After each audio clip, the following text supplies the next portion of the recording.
Pete, as a seed stock producer, what breeding decisions are you making that affect the profitability of your clients?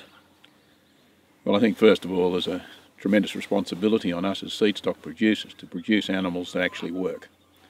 In our particular case, we place very strong emphasis on fertility, longevity, and the ability to meet a range of markets.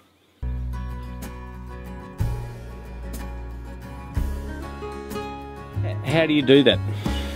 Well, the first thing is to know your cattle and know what they're capable of in the environment that you operate in, and recognise the fact that most of our clients are operating in similar or even tougher environments than we do.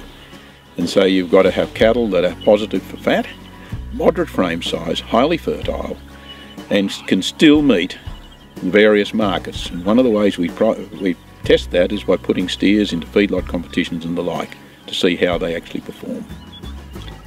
What do you think, what's the quintessential thing about Talubi? What is it that makes Talubi different from other studs, and why do you think your genetics, the Talubi genetics, are worth a consideration?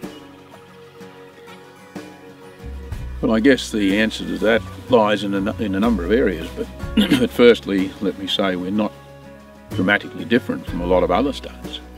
There are some studs that are very different from us.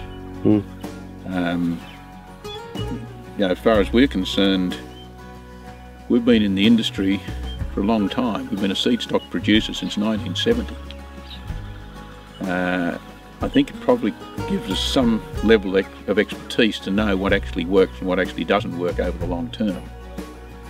At the same time, we've been cognizant of all the changes that have happened over the years with the introduction of the B3 market and so on in the Angus industry. We've also seen the Angus go from being a relatively minor breed to a dominant breed in southern Australia, temperate Australia. As far as the Talubi cattle themselves are concerned, I think the fact that they are raised under very, very natural conditions.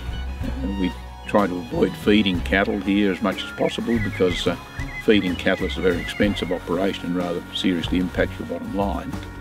So I'd much prefer that they harvested grass and turned the sunshine into beef for us.